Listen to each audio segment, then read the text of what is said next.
selamat malam, Ibu. Waalaikumsalam warahmatullahi wabarakatuh. Bertemu lagi dengan saya dan juga Mas Novan. Oke, Bapak Ibu, ini sudah memasuki pertemuan keempat. Kita sudah 4 sesi nih, Bapak Ibu. Apakah ada kendala atau pertanyaan mungkin dari 3 sesi sebelumnya? Dari judul, referensi, lalu alat-alatnya, bagaimana Bapak Ibu? Apakah alatnya sudah terpasang di laptop Bapak Ibu? Alhamdulillah sudah terpasang, Mbak. Alhamdulillah, oke. Oke, Mungkin, Mbak. enggak Bapak Ibu, sebelum kita mulai untuk sesi keempat ini mengenai anatomi, Bapak Ibu, apakah ada pertanyaan dulu? Atau sudah aman semuanya nih?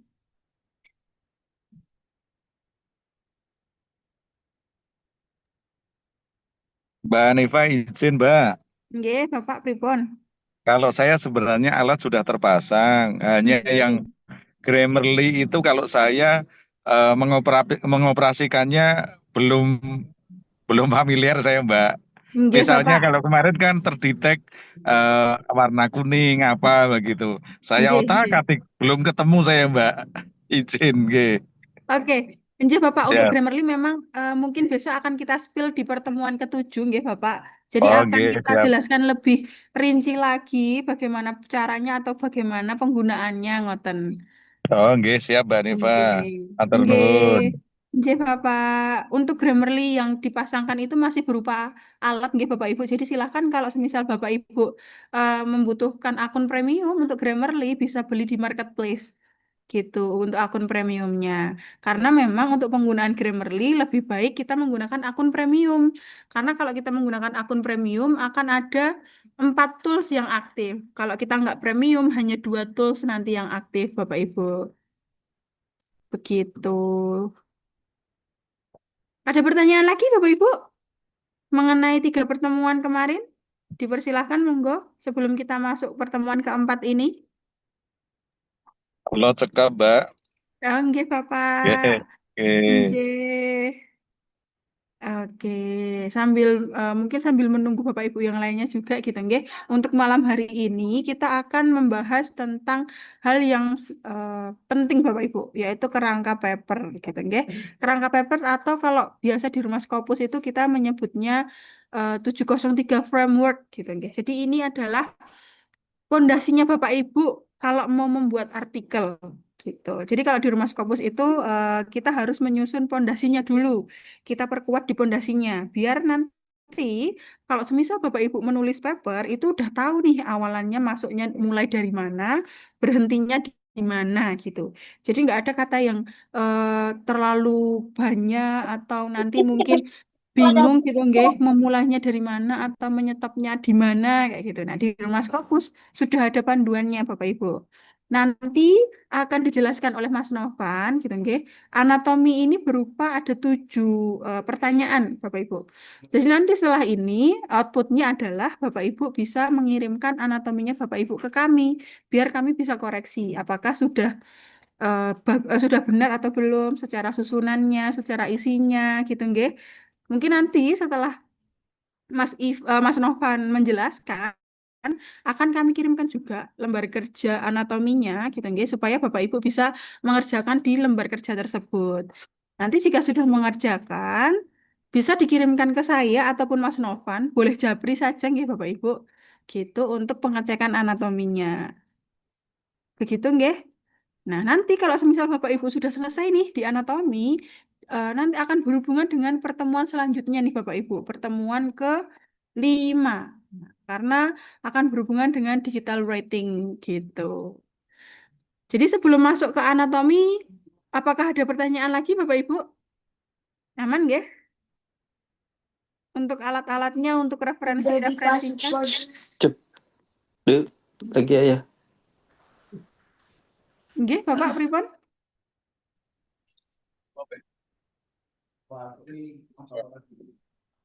Oke, apakah ada pertanyaan dulu sebelum kita masuk materi? Mbak Hanif, Nggih, punten Mbak. nggih Bapak pripun? Nggih mengke kula nek kurang jelas kok japri saja ya. Untuk Oke, yang itu loh tadi instalasi aplikasi laptop alat. kemarin kan saya nggak ikut.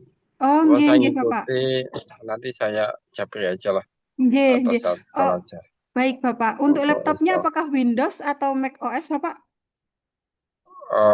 Laptop saya, nah ini saya Windows sih, Windows, Windows. baik, baik, baik. Nggih, baik, Bapak. Nanti Nanti mungkin optimalnya bisa. pakai aplikasi apa ini? Nggih, Saya belum untuk belum install. aplikasinya sudah kami kirimkan, Bapak. Ada Mendeley dan Oh juga siap, Grammarly di grup. Oke, Nanti mungkin bisa di-scroll dulu, nggih. Bisa Bapak download dulu. Nanti kalau ada kendala saat menginstal, bisa langsung chatkan saya, nggih, Bapak. siap. Oke, Pak Oke, baik, Bapak Ibu. Ada pertanyaan lagi atau ada kendala lagi untuk alat? Bapak Ibu yang lainnya? Oke, kalau sudah aman, mungkin kita akan masuk ke sesi pada malam hari ini gitu, nggih. Karena takutnya ini kan sesi penting nih. Nanti Bapak Ibu akan em, banyak bertanya atau tidak jelas gitu, nggih. Mungkin kita bisa mulai saja. Mas Novan akan menjelaskan mengenai anatomi tersebut. Bapak Ibu nanti di sesi akhir akan kami buka tanya jawab seperti biasa. Begitu, nggih. Oke, Mas Novan sudah hadir nih, Bapak Ibu. Ya, oke. Selamat malam Bapak dan Ibu semuanya, Mbak Hanifah. Semoga sehat selalu gitu, oke. Oke, baik Mas Novan, dipersilahkan. Oke, baik. Terima kasih Mbak Hanifah. Mungkin sebelumnya, Bismillahirrahmanirrahim. Assalamualaikum warahmatullahi wabarakatuh. Selamat malam Bapak dan Ibu semuanya. Salam sejahtera untuk kita semua. Ini saya tes dulu, apakah suara saya terdengar dengan jelas? Jelas Mas Novan. Jelas nggak? Ya, Oke. jelas. Siap. Baik, terima kasih Bapak Ibu semuanya. Ini dari izin ganti device. Oke, nggak masalah, monggo. Senyaman Bapak dan Ibu. Materi kali ini Bapak Ibu semuanya untuk malam hari ini yang biasanya Pak Jo gitu sering katakan gitu nggih Bapak Ibu semuanya. Jadi konteks dalam menulis paper gitu, esensi dari paper itu sendiri itu sebenarnya Bapak Ibu cukup menulis 1-2 halaman saja gitu. Jadi kita sedikit rubah pandangan mindset yang berkembang sampai sekarang itu bahwa Bapak Ibu harus menulis paper 15 halaman, 20 halaman bahasa Inggris, harus native speaker dan seterusnya. Kalau masih dengan pemikiran seperti itu, maka percaya tidak percaya itu bisa membebani kita untuk menulis paper gitu. Pandangan saya dulu memang paper ini harus bahasa Inggris, harus pinter nulis bahasa Inggris kan begitu.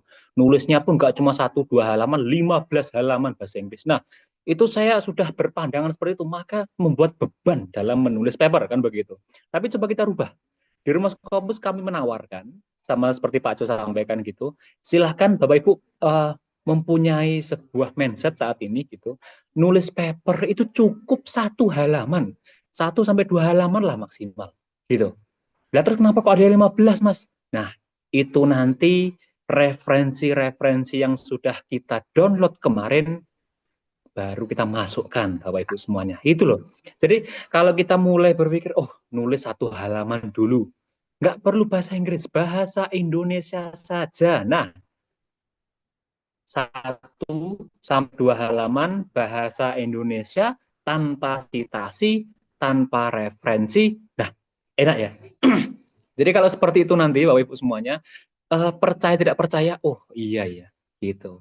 Enak gitu, nulisnya cukup 1 halaman. Kita nulis skripsi, tesis, disertasi sampai ratusan halaman, nulis paper cuma 2 halaman saja kok berat kan aneh kan gitu. Jadi itu kita coba rubah 1-2 halaman bahasa Indonesia tanpa citasi, tanpa referensi.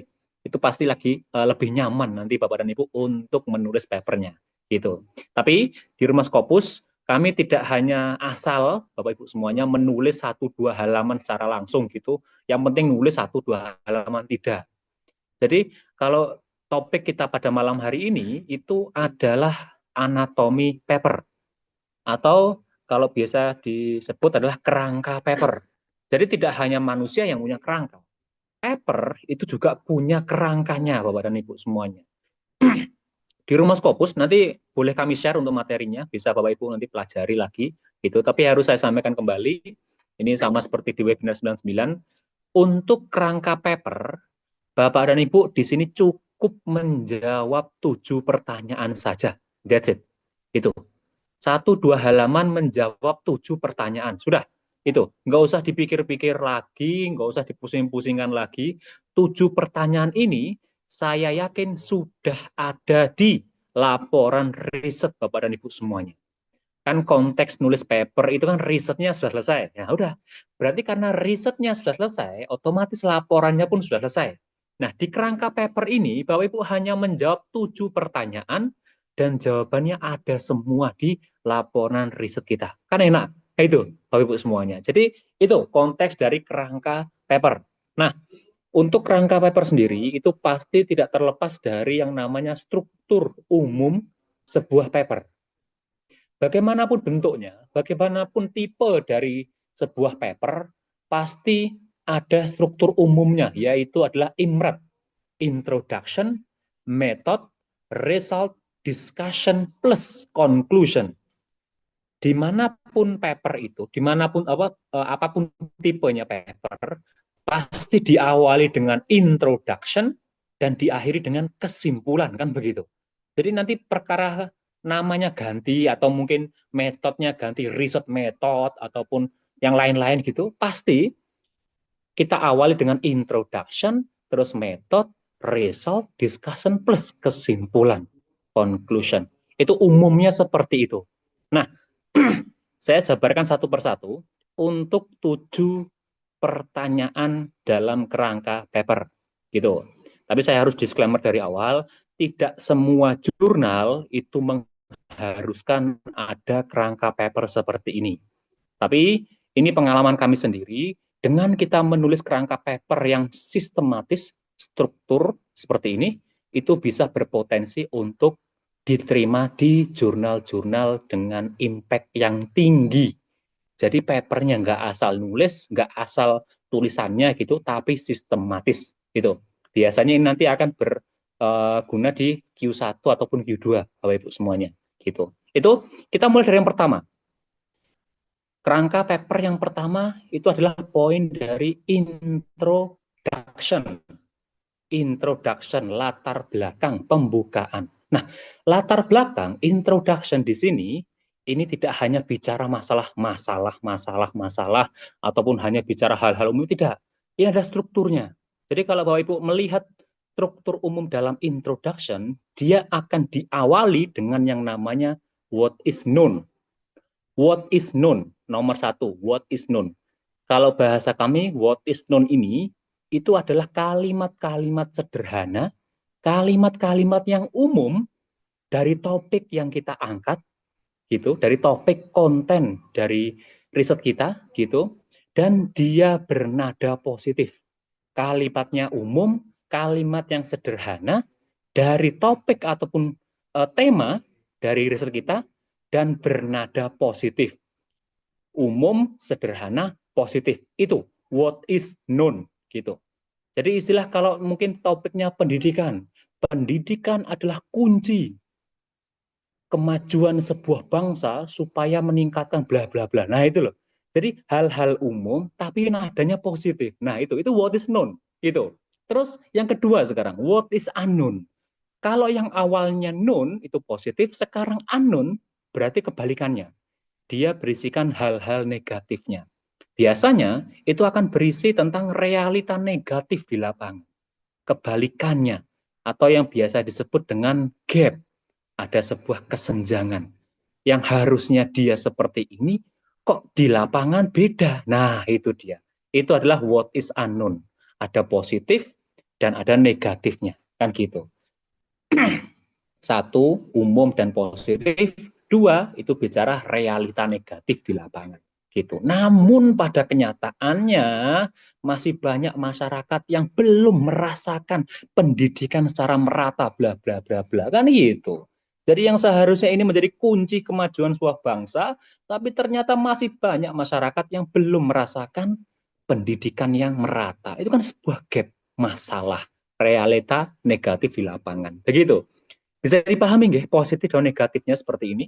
Lalu poin terakhir pada bagian introduction itu adalah poin nomor 3, how and why. How and why setelah kita sampaikan positif dan negatif dari hal yang kita angkat dalam riset, sampaikan di sini Bapak Ibu semuanya. Bagaimana dan kenapa? Rasionalitas. Kenapa riset Bapak dan Ibu ini penting dilakukan? Kenapa riset kita ini mendesak untuk dilakukan? Nah, itu apa? Rasionalitasnya apa? Reasonnya apa? Alasannya apa? Nah, itu rasionalitasnya. Riset ini penting karena masih banyak masyarakat yang menunggu metode baru untuk membuat pendidikan yang merata. Kan itu kira-kira. Itu urgensinya.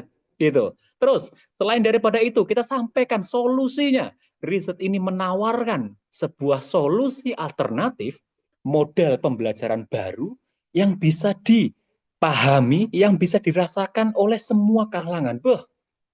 Rasionalitasnya jelas, solusinya ada, terus tujuannya. Riset ini bertujuan untuk memajukan pendidikan di negara yang masih membutuhkan. Nah, itulah kira-kira. Itu Bapak Ibu semuanya. Jadi introduction itu tidak hanya sebatas hanya latar belakang, bicara masalah-masalah gitu. Apalagi introduction kalimat awalnya langsung masih belum adanya, belum apa-apa langsung bicara masalah. Wah, itu nggak enak. Jadi kita harus ajak dulu pembaca itu supaya mereka satu frekuensi dengan kita. Ini loh, kalau pendidikannya jalan itu nanti orang-orang tuh bisa, contoh, pendapatan income-nya naik, kan gitu. Itu juga bisa. Terus sumber daya manusianya akan lebih meningkat kualitasnya, kan gitu. Nah itu seperti itu dulu, positif, positif, positif. Lalu kita bantah.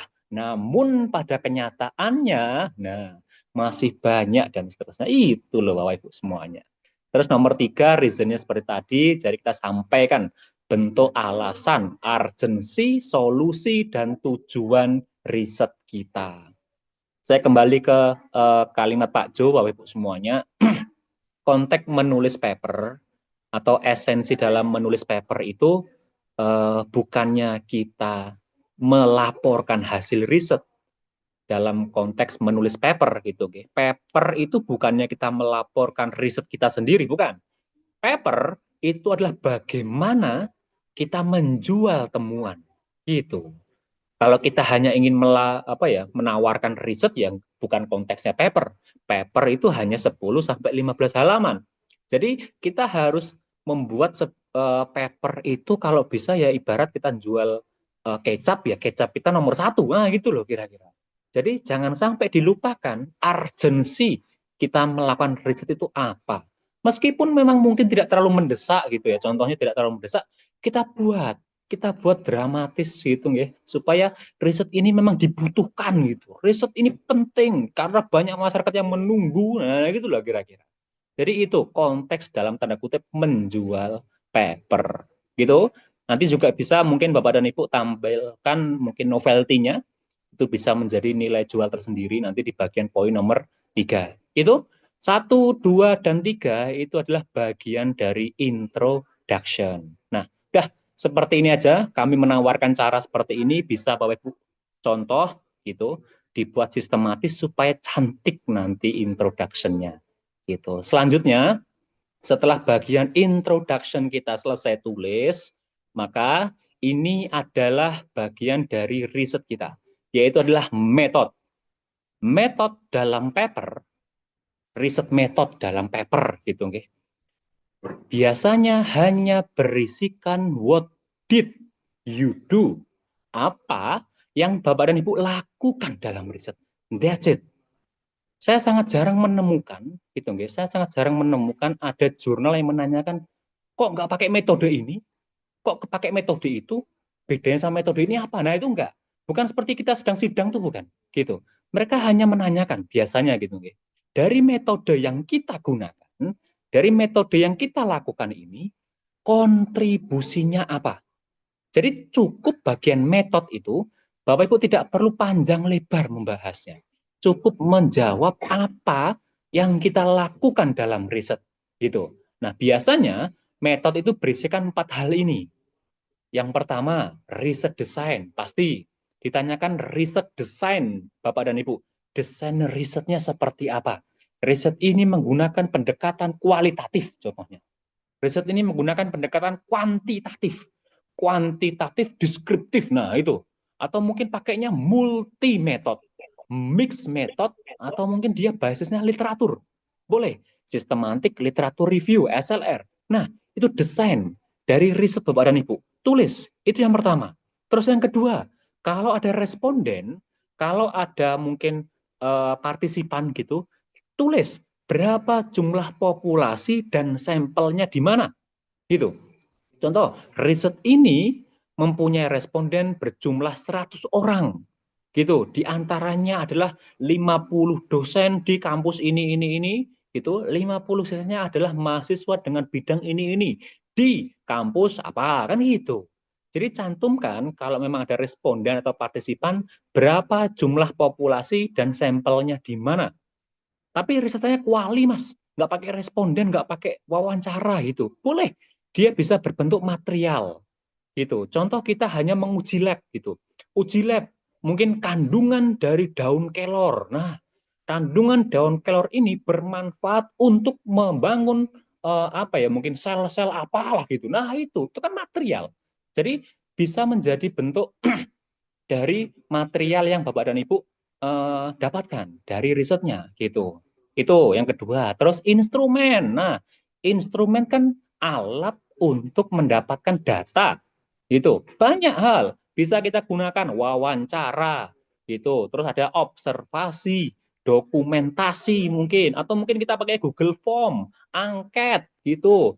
Atau mungkin kalau basisnya literatur ya kita kumpulkan dari namanya database Scopus, dari PubMed, dari WOS, Google Scholar, macam-macam.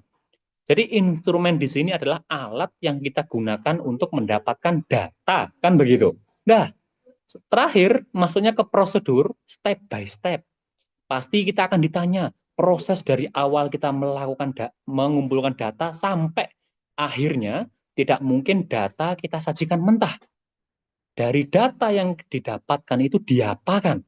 Maka perlu namanya teknik analisis yang harus dicantumkan. Riset ini menggunakan teknik analisis berupa SPSS contohnya untuk menghitung nilai T apa gitu, atau mungkin pakainya NVivo, Smart PLS, atau mungkin triangulasi. Nah, itu loh. Jadi tidak hanya kita menggunakan data mentah, tapi kita gunakan analisisnya, menggunakan teknik analisis untuk mengolah data tadi gitu yang awalnya masih mentah gitu, kita goreng, kita masak gitu supaya kelihatan, nanti bisa berbentuk tabel, bisa berbentuk gambar dan seterusnya. Itu bagian metode Bapak Ibu semuanya. Terus kita masuk ke bagian nomor 5 sekarang, result. Result atau hasil. Result di sini bisa dibilang adalah hasil riset Bapak dan Ibu. Hasil riset dalam artian datanya gitu. Result itu biasanya hanya berupa data hasil riset. Contoh data hasil riset, dia gambar. Nah, itu data. Resultnya gambar satu tentang observasi daerah tertentu gini. Nah, itu gambar satu. Atau mungkin dia berupa tabel hasil wawancara gitu. Ditemukan bahwa dikelompokkan tabel sekian namanya, jenis kelamin dan seterusnya. Nah, itu data. Atau mungkin wawancaranya dia berupa dialog. Nah, itu result, data gitu. Atau mungkin hasil analisis nanti berupa metrik, berupa grafik, tabel-tabel yang bagus-bagus warna-warni itu. Nah, itu adalah bagian dari result. Hasil riset kan begitu. Tetapi result itu hanya dalam artian berupa data dan dalam tanda kutip belum punya nyawa. Yang paham hanya yang melakukan riset, kan begitu. Oleh sebab itu, biasanya dalam paper, result ini digabung dengan yang namanya discussion, poin nomor 6. Jadi result di sini itu tidak hanya berdiri sendiri, tapi dinarasikan, didiskusikan, dibahas dalam discussion gitu. 9 dari 10 orang gitu atau mungkin lebih banyak gitu mungkin ya. 10 dari 100 orang yang diuji menggunakan model pembelajaran baru ini terbukti berhasil meningkatkan kualitas IQ otak dan terusnya. Nah, itu loh. Itu. Jadi tidak hanya berupa data, tabel gitu, tapi dinarasikan. Nah, itu discussion gitu. Tetapi discussion ini tidak hanya asal menarasikan data. Kita harus kembalikan esensinya bahwa discussion itu adalah bagaimana result, bagaimana data, bagaimana hasil riset kita menjawab masalah yang kita temukan. How do the result fill the gap? Gitu. Bagaimana result menjawab masalah. Berarti korelasinya adalah result dan discussion ini menjawab poin nomor 2. What is unknown. Berarti kalau ada 5 masalah, maka nanti akan punya 5 solusi juga. Nah, itu. Meskipun belum jadi solusi, minimal ada langkah apa yang seharusnya dilakukan gitu loh. Mungkin harusnya itu seperti ini, karena ini. Nah, itu loh. Jadi tidak hanya kita ngomong-ngomong masalah-masalah, tapi minimal ada pandangan, gitu, pandangan atau bahkan lebih bagus ada solusi yang kita tawarkan menggunakan hasil riset kita. Jadi ibaratnya kita menjawab masalah pakai data. Nah, itu kan sebuah cara ilmuwan untuk menjawab masalah. Dia tidak hanya koar-koar, tidak hanya ngomong-ngomong gitu, enggak, tapi pakai data. Nah, itu loh. Itu yang melabeli dia sebagai ilmuwan, akademisi gitu Bapak Ibu semuanya. Gitu. Terakhir adalah kesimpulan atau conclusion. Kesimpulan di sini adalah jawaban dari tujuan riset kita dan diakhiri dengan what does this mean? What does this mean? Paper ini for us going forward. Apa kontribusi, apa manfaat riset Bapak dan Ibu? Apa kontribusi paper Bapak dan Ibu? Boleh manfaat secara praktis untuk orang-orang di lapangan atau untuk akademisi, orang untuk teoritisnya itu boleh. Jadi sebagai rujukan baru atau untuk rekomendasi riset selanjutnya bebas gitu. Jadi pasti saya punya keyakinan semua paper pasti punya yang namanya kontribusi. Bahkan hanya seputar ide saja itu bisa berkontribusi untuk riset selanjutnya atau bahkan untuk praktisi nanti yang di lapangan. Gitu Bapak Ibu semuanya. Gitu. Ini sedikit gambaran kasar dari kerangka paper. Nanti bisa Bapak Ibu mulai menyusun gitu. Kami hanya meminta Bapak Ibu menulis 1-2 halaman saja menjawab 7 pertanyaan ini, dan biasanya ini sudah ada semua di laporan risetnya. Cuma saya akan melihatkan ini proses atau cara yang kami tawarkan gitu. Silahkan dikerjakan yang paling mudah dulu gitu. Kami sangat menyarankan Bapak Ibu menulis introduction ini di akhir. Kenapa? Karena takutnya nanti akan belok dan Bapak Ibu belum konteksnya itu sudah beda arah nanti isi papernya.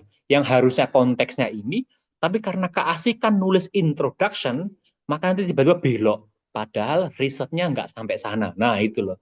Jadi paling bagus adalah silahkan dikerjakan yang paling mudah dulu, atau yang nggak akan pernah berubah, yaitu adalah metode.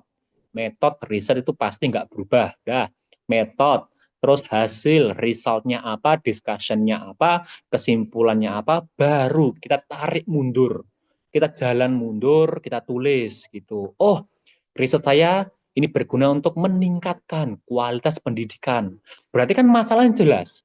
Masih banyak kualitas pendidikan yang di bawah standar. Nah, itu loh baru kita tulis introduction-nya. Jadi ibarat kita nulis mundur Bapak Ibu semuanya. Itu. Jadi itu sedikit untuk kerangka paper. Sebelum saya lanjut, apakah ada yang mau ditanyakan dulu terkait dengan kerangka paper ini? Monggo.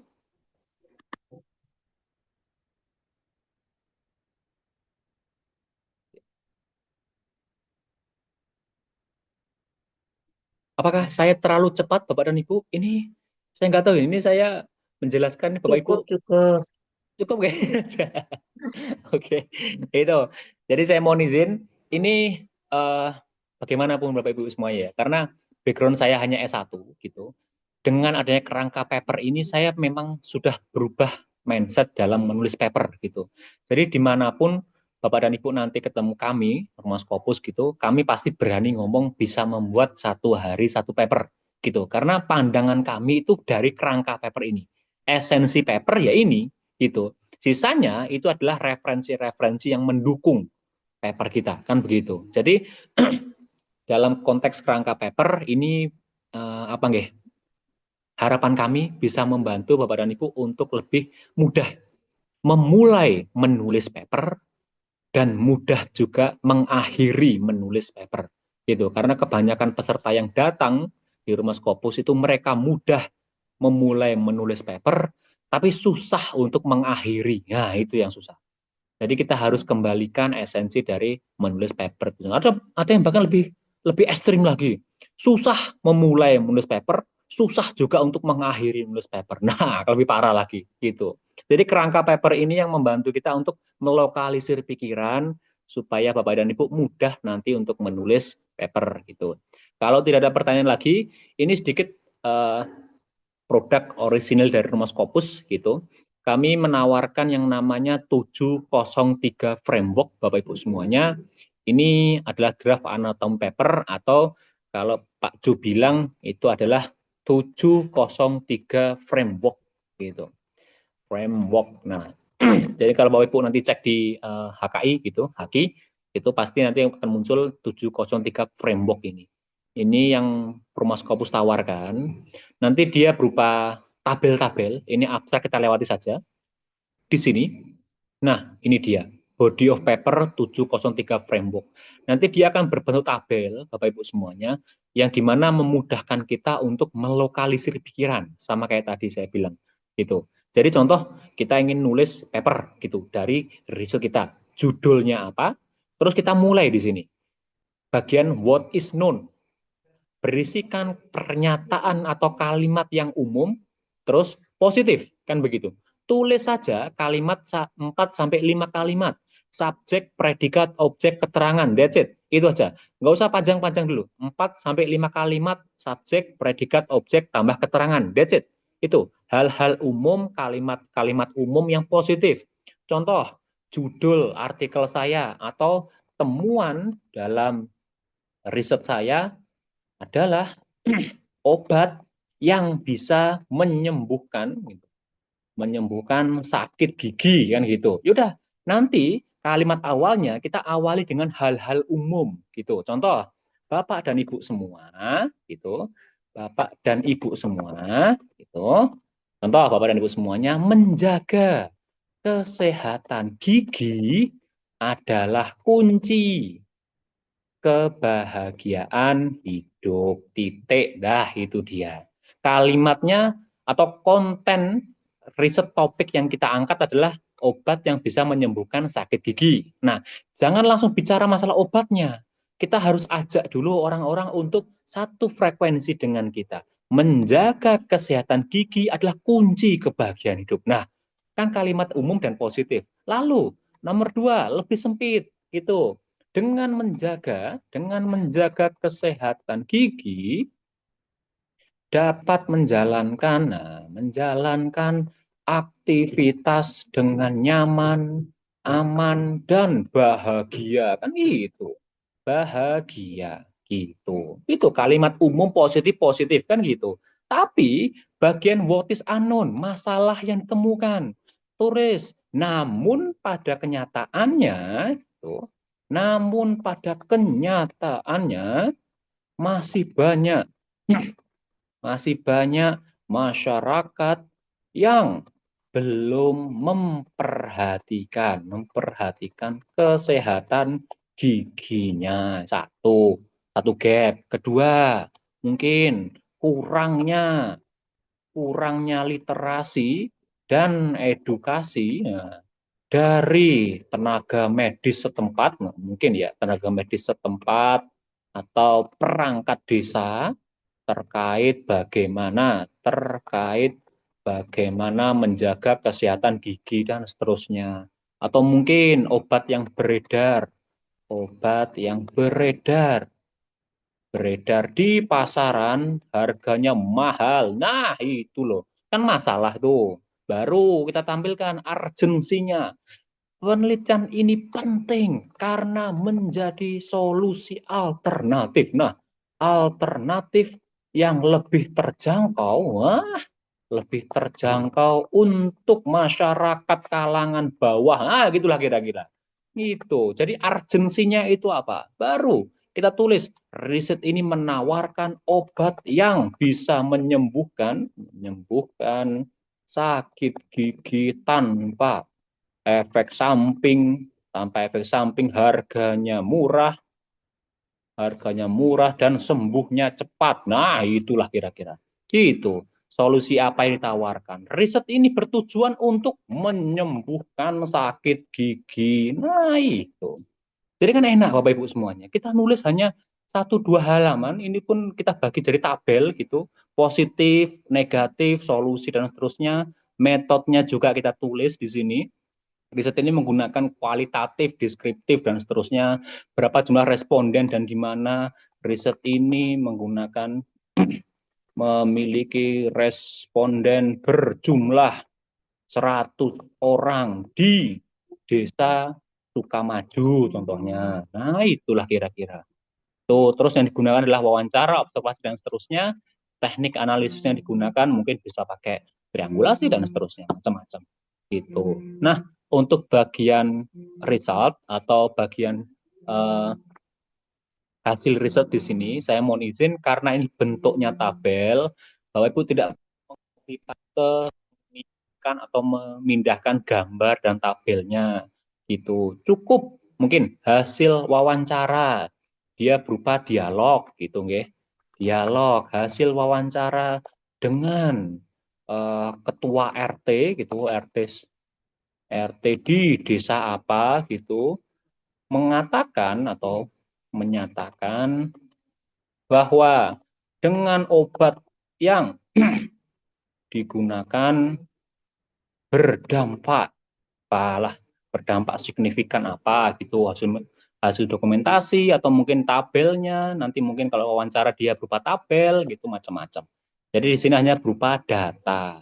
Nah, nomor 6 atau discussion itu kita memudahkan atau jauh lebih mudah kalau kita copy dulu gap-nya. Di sini kita copy, lalu kita tambahkan di bagian di sebelah kiri ini dulu. Ini kita copy dulu, klik kanan. Nah, nanti baru kita jawab berdasarkan dari hasil riset Bapak dan Ibu.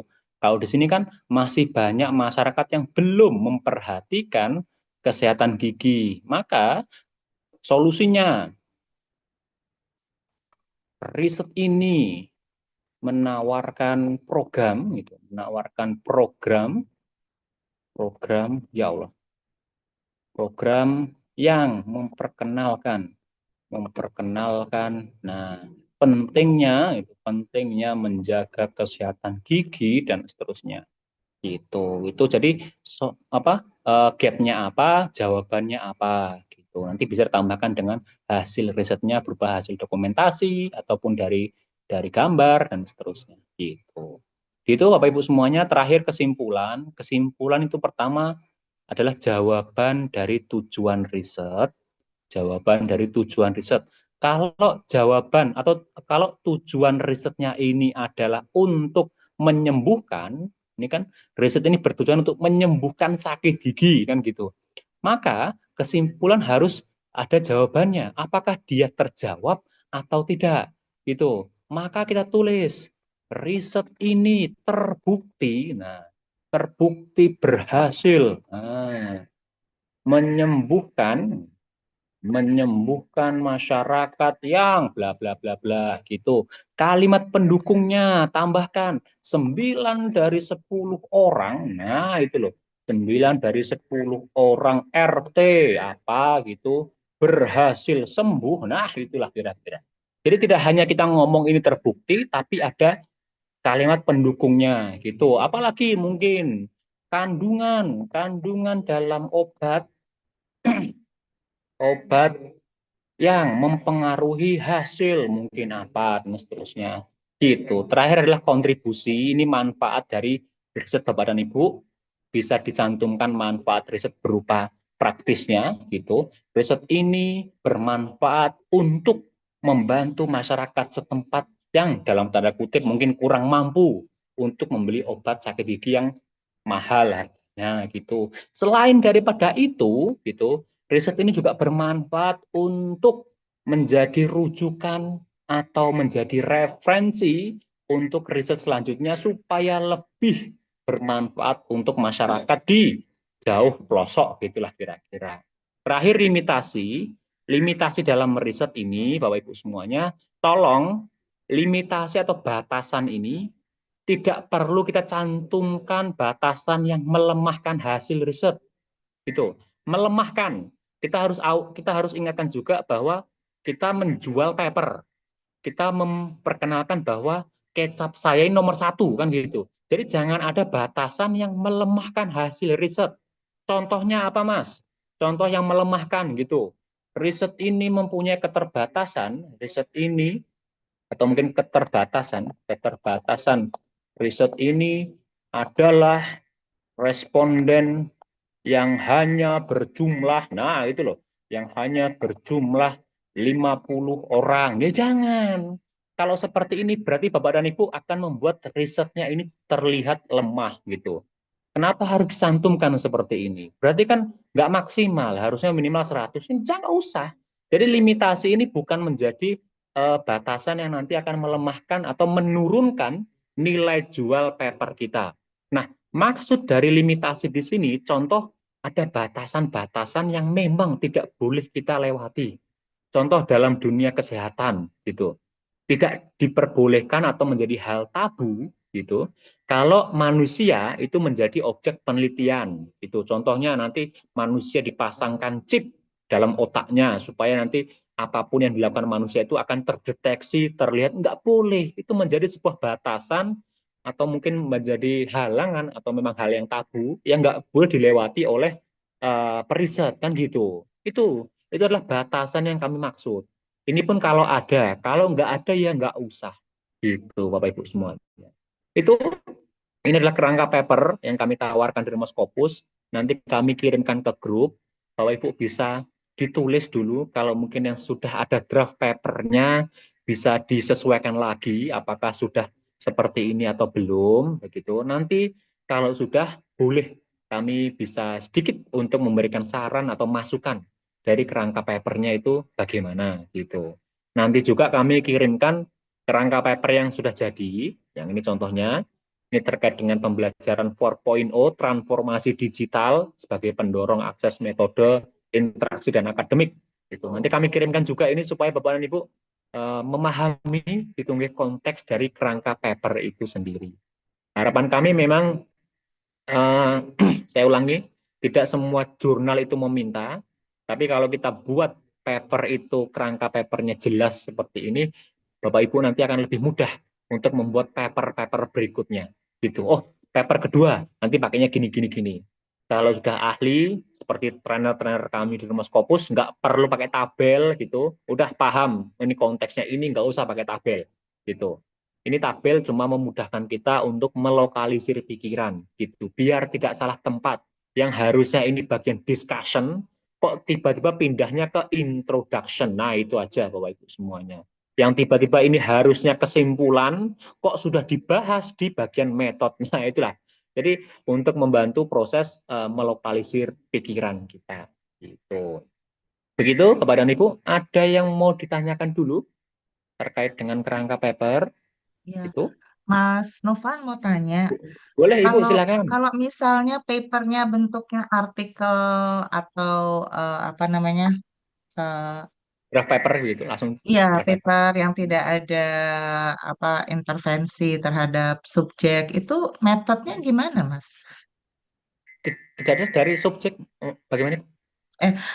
Kan yang ini yang dicontohkan misalnya ada 10 ada 100 responden gitu ya. Ya, Sementara yeah. Dari kemarin yang diangkat adalah kita membuat jurnal membuat artikel, Oke.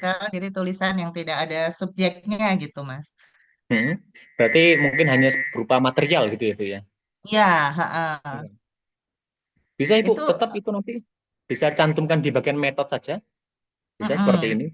Ini kan selain populasi dan sampel, Ibu bisa mencantumkan materialnya apa saja, kan begitu. Seperti mungkin apa hasil lab atau uji lab itu bisa juga, nggak masalah. Gitu.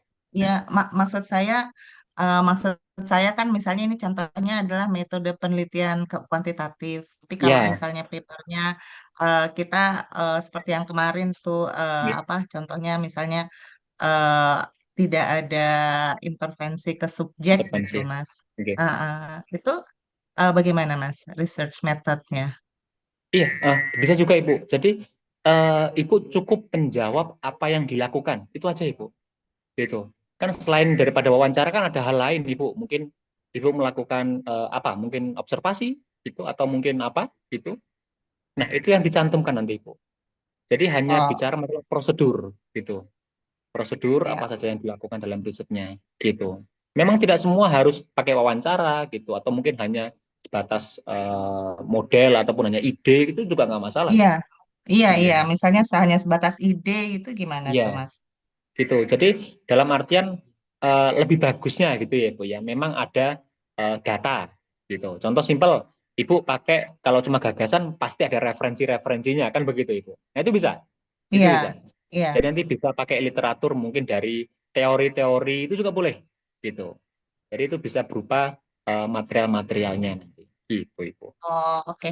Hmm. Ya, baik, Mas. Makasih ya. Sama-sama, Ibu.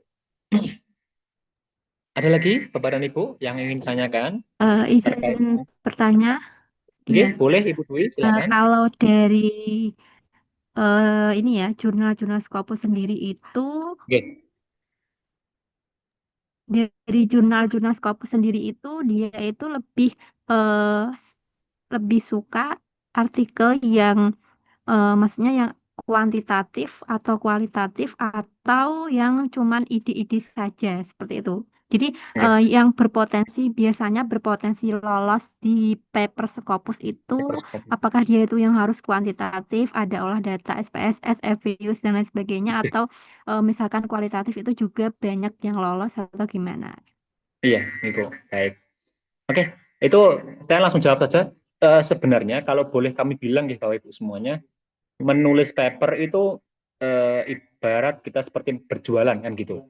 Kita harus pahami juga, harus ingatkan juga konsep dasar marketing gitu. Konsep dasar marketing itu adalah semua barang bisa dijual kan begitu itu. Jadi kalau kami di Rumah Scopus mempunyai prinsip bahwa semua paper bisa dijual gitu. Saya ulangi lagi, sangat jarang ada jurnal itu menanyakan apa bentuk kenapa kok pakai metode ini? Kenapa nggak pakai metode, contoh pakai metodenya kuanti, kenapa nggak pakai kuali? Enggak. Mereka jarang ada yang menanyakan seperti itu, mereka hanya lebih menekankan dari metode yang Ibu lakukan ini, itu kontribusinya seperti apa? Kalau kontribusinya sangat signifikan, nah itu pasti memang lebih suka, apalagi yang novelty-nya tinggi, kan gitu. Tapi kalaupun hanya sebatas mungkin ide, itu nggak masalah. Gitu. Mungkin sebatas ide, tapi ini memang sedang tren. Contoh saat COVID kemarin, COVID kemarin itu adalah puncak-puncaknya Scopus. Karena dari sedikit ataupun tulisan yang berbahasa apa ya, berisi hanya gagasan, gitu, ide gitu, harusnya pakai lockdown gitu, hanya batas ide gitu, belum dipraktekkan gitu, bisa tembus Scopus karena memang itu sedang tren saat itu gitu. Nah, Bapak Ibu juga bisa melihat tren-tren yang ada di Scopus juga, bisa dicek. Oh, riset ini sedang tren di Scopus gitu, boleh nanti dicek ini sedang tinggi-tingginya, maka ini bisa menjadi ide pokok dalam menulis paper gitu. Jadi saya mohon izin kalau saya menjawab apa yang paling disukai oleh Scopus tuh, nah, saya harus sampaikan juga Bapak Ibu, Scopus itu kan tidak hanya 1-2 jurnal, mereka ada 44.000 jurnal yang punya pikiran sendiri, punya gaya sendiri, punya apa ya style sendiri gitu. Mungkin jurnal satu sukanya pakai kuanti, satunya pakai kuali, bisa gitu. Jadi saya tidak bisa menjawab pasti nggih untuk pertanyaan Ibu karena Ya, ini ada banyak jurnal yang menunggu paper kita, Bapak Ibu semuanya. Itu aja. Oleh sebab itu kenapa Romo Scopus bilang gitu, nggih. Semua paper, semua penelitian itu bisa diskopuskan gitu. Nah, ini sedikit nggih Bapak Ibu semuanya. Saya akan tunjukkan juga supaya ini menjadi motivasi tambahan sebagai semangat tambahan Bapak Ibu menulis paper gitu. Saya akan tunjukkan apa ya? Bukti nyata gitu, bukti bahwa menulis Scopus itu nggak susah loh gitu. Nah, saya akan mengajak Bapak dan Ibu semuanya. Oh, ini belum share screen nih. Sebentar, saya share screen dulu. Saya akan mengajak ke Bapak Ibu semuanya ke salah satu paper punya Pak Jo gitu. Kita akan cek punya Pak Jo dulu. Min Kono di sini. Gitu. Punya Pak Jo. Ini sering saya sampaikan untuk peserta supaya eh, menggugurkan gitu ya, menggugurkan pandangan persepsi gitu bahwa Scopus itu harus susah, harus ini, harus itu. Enggak gitu. Ini saya akan ajak Bapak dan Ibu semuanya untuk ini bisa nanti Bapak Ibu akses ataupun bisa nanti kami kirimkan ke grup supaya Bapak Ibu tambah semangat gitu ya. Dan saya lihat juga ternyata sitasnya banyak itu ya karena peserta yang mengutip gitu. Ini salah satu paper Pak Jo. Ini adalah paper beliau saat beliau masih menjadi dosen di Malaysia gitu. Jadi karena beliau punya prinsip sendiri dalam menulis paper, maka dia mengajak mahasiswa-mahasiswanya itu untuk membuat mini riset gitu. Bukannya riset, mini riset. Simple. Kita lihat dari judulnya dulu. Kan kita bisa menerawang nih, apakah riset ini mahal, bagus, atau murah dari judulnya. Nah, silahkan Bapak Ibu cek dari judul paper ini. Quickly Understanding on Progressive Muscle Relaxation with Video-Based Learning in Secondary School Student. Kira-kira kita lihat dari judulnya dulu. Apakah ini riset? Ya, ini riset. Tapi ini adalah mini riset. Kenapa saya bilang seperti itu? Karena kita lihat metodenya. Kalau kita kembali ke elemen dalam judul kan ada metode, signifikan, dan objektif kan begitu. Nah, metode yang ditawarkan dari paper Pak Jo ini hanya video based learning. Apa keterbaruan dari video? Apa novelty dari video? Sebelum ada internet sudah ada video. Itu yang pertama. Jadi dari metode sendiri sudah menggambarkan ini sangat sederhana videonya. Terus apa objeknya? Tema. Tema nggak boleh dibanding-bandingkan. Ini kan terkait dengan progressive muscle relaxation. Kalau bahasa simpelnya ya bagaimana cara pijet yang benar kan gitulah kira-kira. Progressive muscle relaxation. Pijet gitu. Nah, yang dijual Pak Jo itu bukannya metode, bukannya tema ataupun topiknya, tapi yang dijual Pak Jo adalah signifikansinya. Jelas kalau pakai metode pasti nggak terjual gitu. Yang dijual atau yang di highlight adalah signifikannya. Beliau dan mahasiswanya membandingkan antara orang yang belajar tentang pijet gitu, yang belajarnya pakai video dan yang nggak pakai video. Itu aja. Kalau nggak pakai video, dia pahamnya 5 jam gitu. Tapi kalau pakai video 5 menit. Nah, itu loh. Yang dijual tuh itu quickly understanding. Itu. Jadi kalau kita menjual produk, ya kita harus tahu, oh, ini produknya nggak menjual. Apa yang ingin dijual? Nah, signifikansinya. Maka kalau Mbak Hanifah sampaikan kemarin, apapun yang Bapak Ibu ingin highlight, ingin jual, taruh di depan. Kalau emang signifikannya, ya udah quickly understanding-nya taruh depan. Pemahaman cepat gitu, quickly understanding. Itu yang pertama dari judul. Sudah kelihatan ya, dari judul sudah kelihatan ini sangat sederhana gitu. Terus kita lihat salah satu hal yang dirasa riset ini mahal atau tidak itu biasanya dari respondennya kan begitu. Semakin banyak responden, maka akan semakin mahal risetnya. Kata orang kan gitu. Tapi kita cek berapa jumlah responden di paper ini. Berapa Bapak dan Ibu semuanya? Kelihatan nggak ya di sini? Berapa respondennya Bapak dan Ibu? 6 Berapa? Bu Mas ya. 6 6 ya. Iya, Pak. 6. The respondent in this study were only 6 student. Cuma 6. Wah, ini pasti kuali, Mas, nggak kuanti. Oh, jangan salah di sini. This research was quantitative descriptive. Respondennya cuma 6, risetnya kuanti. Nah, kalau kita bicara masalah kelayakan riset kuanti itu kan ya minimal ya 50, 100 gitu. Ya cuma 6 Bapak dan Ibu. Cuma 6. Cuma 6 respondennya. Nah, ini pasti skopusnya skopus rendah ini Mas. Oleh sebab itu bisa terbit. Oh, jangan salah. Kita cek.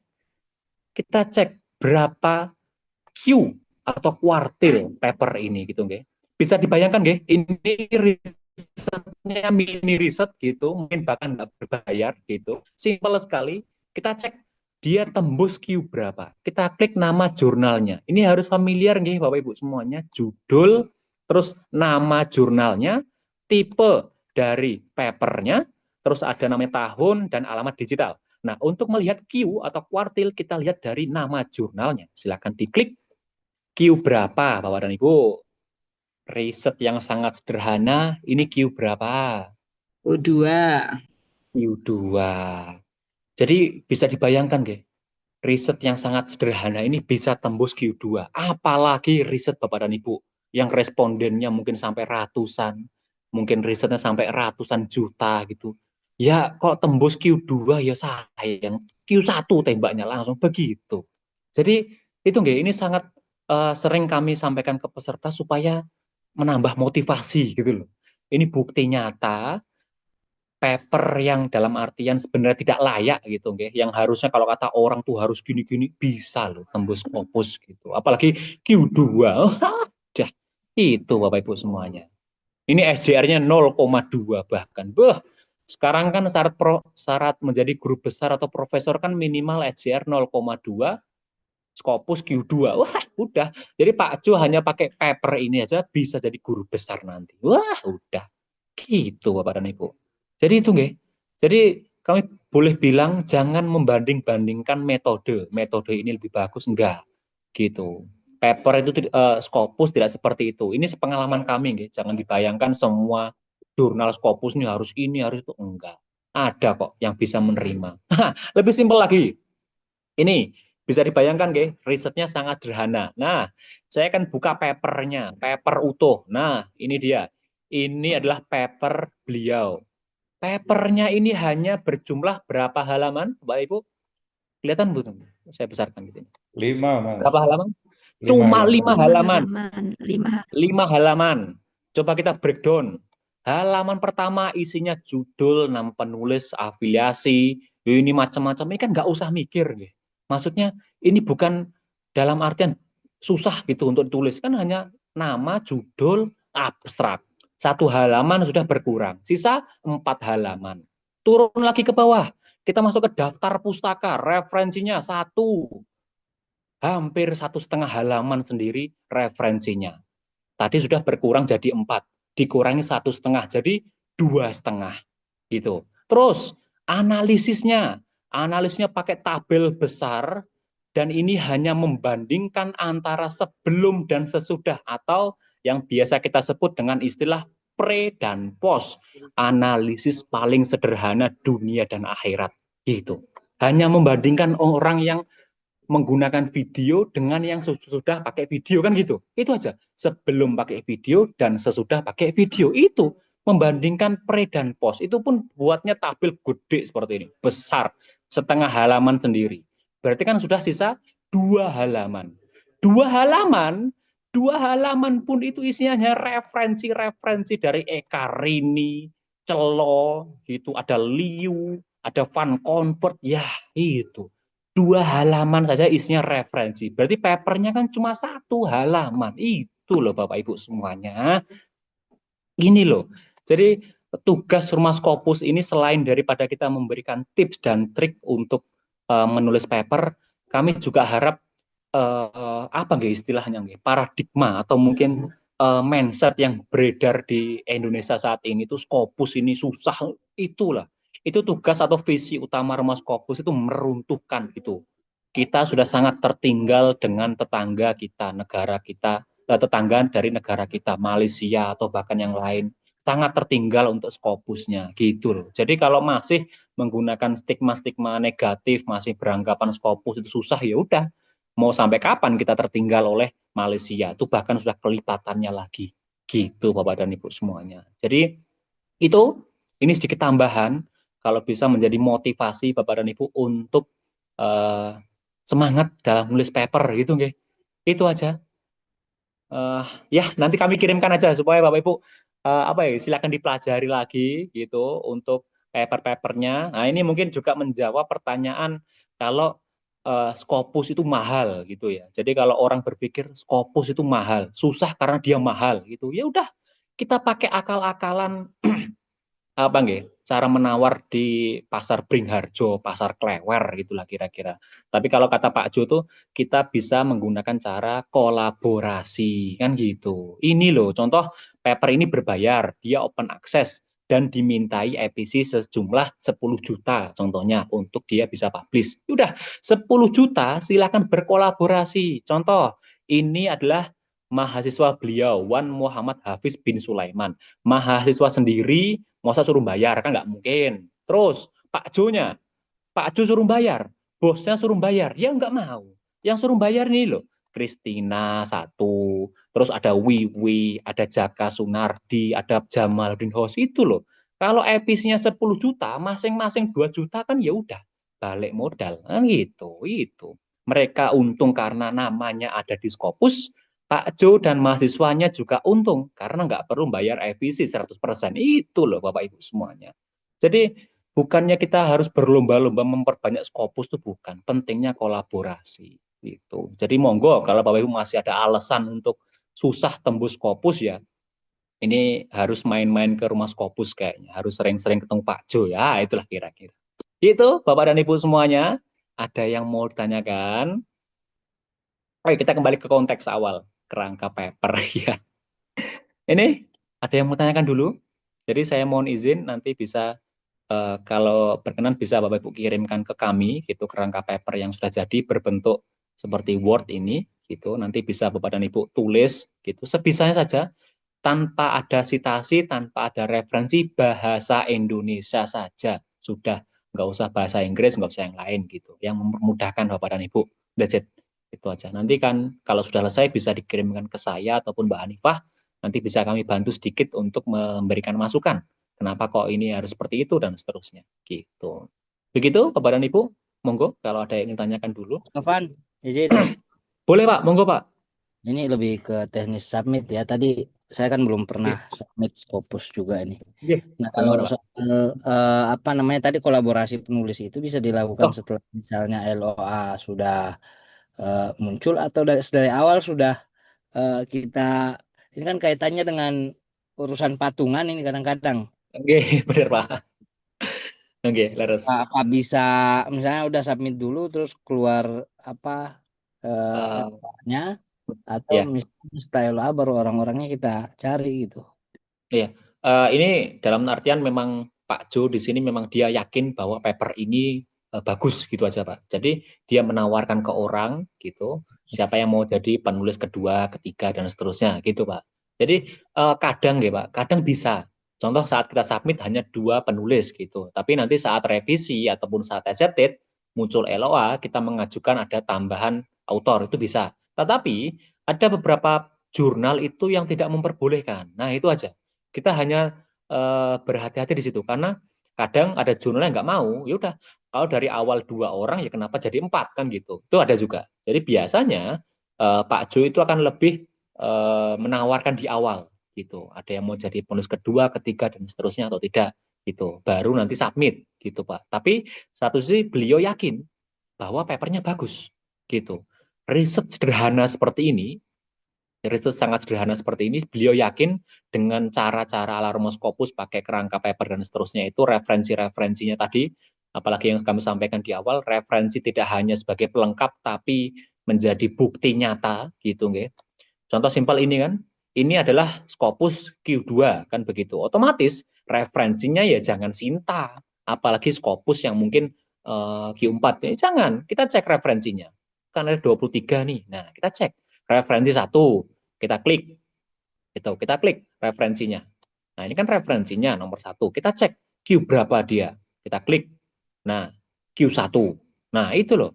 Kita ingin tembus Scopus Q1, referensinya ya minimal harus Q1. Itu satu. Terus nomor 2, nah kita klik lagi referensinya. Gitu Bapak dan Ibu. Jadi satu sisi beliau memang yakin bahwa papernya itu bagus. Gitu loh. Nah itu, jadi itu yang membuat beliau yakin dan mengajak orang-orang untuk berkolaborasi. Gitu Bapak. Tapi kembali ke jurnalnya, nggih. Jurnal tujuan masing-masing sebenarnya. Ada yang bisa, ada yang tidak soalnya. Itu Pak. Begitu, Bapak?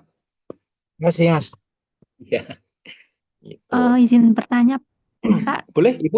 Boleh. terkait dengan ini ya, metode kualitatif itu kan bisa pakai wawancara. Nah, itu Benar? itu kan kadang pakai alat atau software analisis buat Iya. data kualitatif. Nah, apakah ada rekomendasi alat atau software analisis data kualitatif dari Pak Novan mungkin yang sudah pernah mengolah data kualitatif yang misalnya softwarenya itu bisa diakses gratis kayak gitu. Wah, iya Ibu, mohon maaf. Mungkin karena background saya IT, gitu. Jadi dari awal saya pakainya risetnya kuanti semua Ibu. Kalau kuali itu apa ya? Mungkin pakainya triangulasi, gitu. Mungkin gitu. Macam-macam soal. Saya juga jujur saya belum pernah pakai paper yang risetnya kuali gitu. Karena saya backgroundnya adalah IT, ya gimana pun ya IT atau teknik, pandangannya ya 1 tambah 1 ya 2 kan gitu.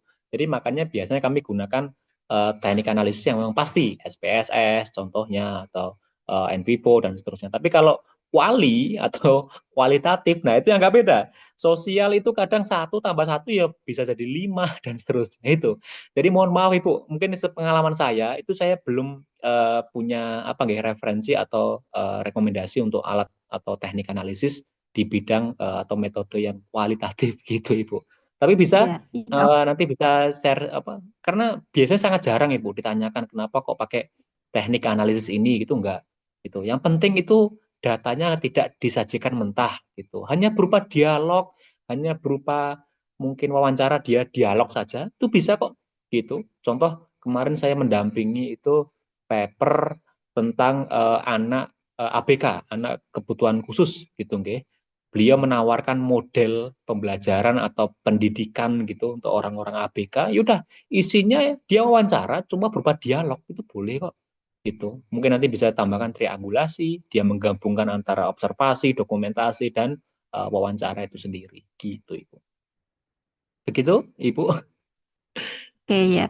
Kalau yang yang tadi NVivo itu tadi berarti udah pernah pakai kalau NVivo. Pernah sedikit Ibu, NVivo, Smart PLS gitu, sedikit-sedikit memang pernah menggunakan. Tapi ya paling sering kalau sekarang yang SPSS. NVivo itu bisa nggak? Gimana Ibu? Ya kalau NVivo itu bisa nggak diakses gratis? Nah, ini saya yang NVivo bisa diakses gratis nggak? Karena ini saya cek kok ada lisensi gitu atau gimana Iya, ya? benar Ibu. Tapi Kalau kan yang sekarang NVivo. iya Ibu, tapi kan sekarang serba mudah Ibu. Ibu bisa buka marketplace gitu kan ada banyak sebenarnya. Bisa berjualan akun-akun yang premium gitu. Itu karena jujur awal-awal saya memang mungkin ini dari dosen saya nggih, beliau menggunakan NVivo. Jadi memang enak gitu. Mungkin sudah berlangganan dan seterusnya gitu. Tapi yang paling umum gitu ya pakainya ya SPSS karena memang yang paling free kan gitu, lebih enak gitu. Yang paling umum juga gitu. Macam-macam Ibu. Gitu. Nanti bisa dicoba-coba dulu. Kalau NVivo ya kalau saya dibilang expert sih tidak. Gitu. Saya hanya sebatas tahu penggunaannya seperti ini gitu. Cuma ya cara-cara lebih lanjutnya ya mohon maaf Ibu gitu. Karena saya spesialis di paper Ibu. Saya mohon izin. Kalau saya disuruh melakukan riset saya mohon maaf, saya nggak mau gitu. Saya lebih mending nulis paper 10 halaman daripada nulis laporan riset 100 halaman. Pusing saya Ibu. Saya pusing mengarangnya itu bagaimana pusing gitu. Mending nulis paper enak 10 halaman enak gitu aja. Iya gitu Ibu. Begitu Ibu Iya, Dwi. makasih ya. Iya, terima kasih. Sama-sama Ibu. Novan mau nanya, Boleh Ibu, silakan Ibu, silakan. Enggak, nanti kita ini misalnya sudah praktek, kemudian Nggih. kemudian apa kita nanti juga apa istilahnya diajari atau didampingi sampai kita submit gitu. Loh, iya Ibu. Jadi kalau Ibu melihat jadwal kan memang target kita di sesi terakhir, sesi 8 kan memang submit semua papernya. Maka kami beri jeda mungkin 1-2 hari ini Bapak Ibu supaya langsung praktek gitu dan nanti bisa target capaian tercapai gitu di sesi ke-8 gitu. Ini kan step by step gitu. Kemarin sudah dari judul, referensi, mengumpulkan bahan, alat, sekarang masuk ke bagian papernya. Nah, besok sesi ke-5 kita akan ajarkan untuk membuat papernya Ibu. Jadi dari 1-2 halaman ini kita akan rubah menjadi 10 halaman gitu dengan menambahkan referensi-referensi yang relevan kan begitu Ibu. Memang targetnya harus submit Ibu. Nggih. Oke. Terima kasih. Itu. Sama-sama Ibu. Nah itu kalau targetnya bukan submit ya mohon maaf itu nama Rumah Scopus ya juga jelek gitu nggih. Pelatihan jauh-jauh gitu nggih. Mungkin Bapak Ibu mahal-mahal kok nggak submit ya. Buat apa kan gitu Pak Ibu. Itu. Dari satu sisi kami juga mengajak Bapak Ibu untuk targetnya bisa submit semua nanti di sesi ke-8 gitu. Oh, tadi ada Bapak, monggo Pak. Ingin tanyakan? Mungkin? Atau tadi kan ada itu Mas, tadi gimana Pak? berkaitan dengan tren judul jurnal itu memang ada alat buat menganalisis trennya nggak Mas? Siapa Bisa Pak. tahu Scopus biasa melakukan, oh ini yang lagi trennya di jurnal ini gitu. Iya Pak. Sebenarnya ini kalau Bapak sudah punya akun lisensi Scopus gitu nggih. Jadi kalau Bapak Ibu sudah punya akun lisensi Scopus, ini jangan hanya digunakan untuk mencari referensi. Wah, ini manfaatnya luar biasa Bapak Ibu semuanya. Jadi mohon izin kalau mungkin Bapak dan Ibu atau lembaga instansi yang belum punya lisensi gitu, ini cara Rumah Scopus untuk dalam tanda kutip ngomong dengan Pak Rektor gitu nggih. Silakan ajukan atau mempunyai anggaran khusus untuk punya akun lisensi gitu. Karena di sini tidak hanya membantu penulis untuk mendapatkan referensi gitu. Mungkin Bapak dan Ibu bisa manfaatkan yang namanya Scafal ini. Kan ada search sources Scafal. Nah, Scafal itu adalah bentuk dari analisis yang berdasarkan database Scopus. Namanya saja Scafal, berarti scientific analysis kan begitu, Scafal. Ya kurang lebih seperti itu. Di sini bisa Bapak Ibu macam-macam. Mau mengulik tentang apa? Seputar Scopus itu. Contoh simpel. Saya ingin mengecek tren atau mungkin terkait dengan topik yang sedang tren saat ini gitu. Nah, contoh kita pilih yang topik di sini. Kita klik topik gitu. Contoh, saya ingin terkait dengan human resources gitu di bidang agriculture di sini. Saya klik saja. Nanti dari topik ini akan terbaca semuanya. Contoh, scholar outputnya berapa ataupun terkait dengan kita bisa lihat itu. Nah, di sini subjek areanya. Nah, ini loh. Nanti ada apa nggih? Bar ataupun tabel ya. Lebih enak tuh seperti ini saja mungkin. Ada word cloud atau bubble chart ya. Jadi macam-macam ini bicara data nggih. Saya yakin untuk orang-orang mohon izin untuk yang LPPM atau mungkin yang memang basisnya riset data gitu, big data itu pasti dia suka dengan tampilan-tampilan seperti ini. Karena di sini dia menyajikan. Contoh kita buka word cloud-nya di sini. Nah, dari topik atau sederhana terkait dengan human resources tadi. Nah, ini kan kelihatan Bapak Ibu semuanya. Kalau dia dalam artian keyword-nya besar ataupun tulisannya besar, itu kan berarti semakin dibutuhkan. Ini kan kelihatan sekali. Relevan to key phrase, terus diklik A besar dan ini ada tahunnya. Jadi kalau yang hurufnya warnanya biru, berarti tahunnya agak lama, tapi yang terbaru itu yang warnanya hijau gitu. Nah, kita bisa lihat bersama di sini bahwa topik ini bisa lari-lari kemana-mana. Contoh, dia masuk ke economic and social development. Nah, ini dibutuhkan. Kan kita bisa lihat di situ ada perbandingannya 2024 versus 2020. Pertumbuhannya minus 100%. Berarti kan memang dibutuhkan saat itu. Gitu. Jadi bisa kita ulik, bisa kita baca terkait dengan data ini gitu. Ataupun Bapak Ibu kalau kurang nyaman dengan tampilan yang data-data seperti ini, yaudah kita kembali ke Scopus saja. Ini kan ada banyak, ada dokumen, ada author, ada research discovery. Nah, ini bisa Bapak Ibu ulik terkait dengan riset atau topik utamanya. Contoh saya pengen bicara masalah public health. Nah, klik saja keywordnya gitu. Nah, ini akan diberikan seputar semua hal terkait dengan public health yang ada di Scopus. Dari nama-namanya, mungkin kita bisa lihat dari negara, mungkin this years gitu ya. Dan this years. Nah, ini terkait dengan halaman ataupun matching. Ini orangnya ya, orangnya. About the metric, kita buatkan aja yang total citation. Bukan ini berarti cuma, oh ini hanya orang ini. Ini kan orang-orangnya saja. Bukan. Tuh. Mas, word Ya, cloud tadi juga bisa dijadikan sebagai acuan menentukan keyword nggak sih, Mas? bisa ya Bapak, sangat bisa. Tambahan Sangat keyword bisa ya. sekali. Benar sekali, bisa. Karena kan satu sisi kita tidak tahu keyword apa yang populer dari topik yang kita gunakan kan gitu Bapak. Bisa, sangat bisa sekali. Cuma ya memang kalau Bapak dan Ibu suka dalam membaca data seperti itu, apalagi saya bidang IT, wah visualisasi data itu sangat enak kalau kita bisa membacanya. Ada view metric, contoh simple, kita ingin membandingkan antara kampus 1 dengan kampus 2 gitu. Udah, kita bisa lihat bersama apa yang bisa kita bandingkan gitu. Ada compare di sini. Compare gitu ya. Compare antara ini dan mungkin coba ranking metric ya. Kalau kemarin saya bandingkan antara Indonesia dengan tetangga sebelah aja lah, itu juga bisa. Tapi yang paling ya kadang-kadang saya juga tidak enak gitu ya kalau membandingkan antara negara sendiri dengan yang lain ya, karena mana ya sangat apa ya, sangat jomplang sekali gitu loh. Padahal tetangga sendiri kok Scopusnya lebih banyak. Deh. Maka sebab itu selain Bapak Ibu semuanya yang hadir pada malam ini, kami sangat mengajak untuk lebih produktif dalam menulis paper.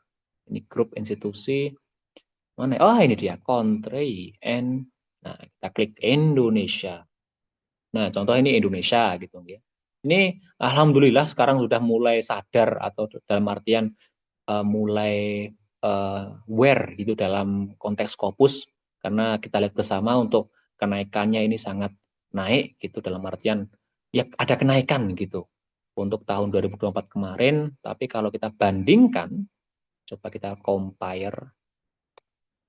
Itu kita compare mana ini lebih enak, kita compare-nya dengan all metric saja, all metric.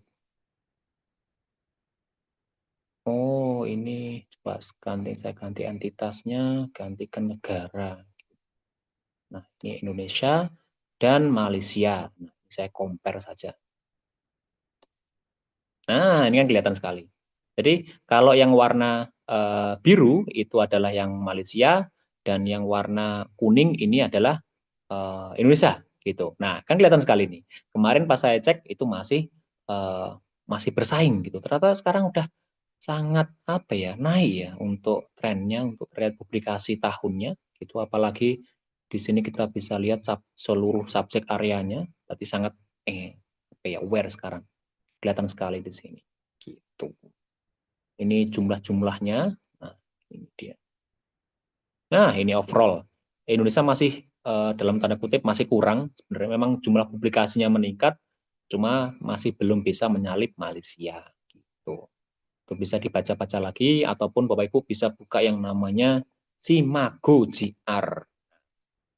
Ini nggak apa-apa nih, agak keluar topik nih, karena ini sekaligus pengenalan untuk Scopus atau seputar dunia publikasi Bapak Ibu semuanya. Jadi saya harap tidak hanya berhenti untuk contoh datang webinar ini cuma yang penting nanti studinya lulus, itu jangan.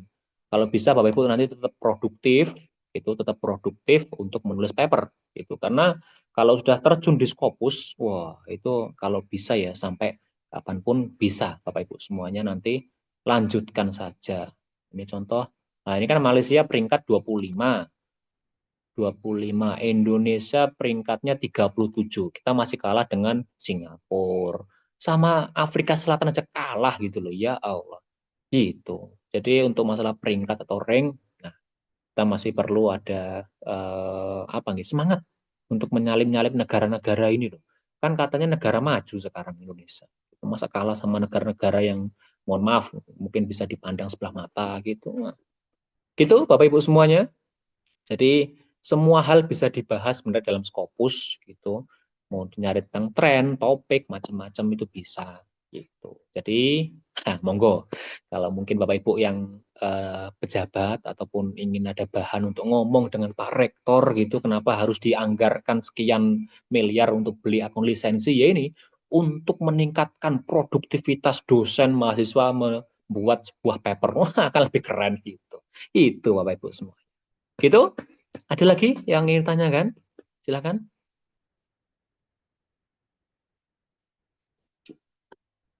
Wah, ini sepertinya Bapak dan Ibu, ya monggo nanti bisa kalau masih ada hal yang Itu ingin di ditanyakan. chat Mas Novan. Saya Oh, nulis di chat. oke.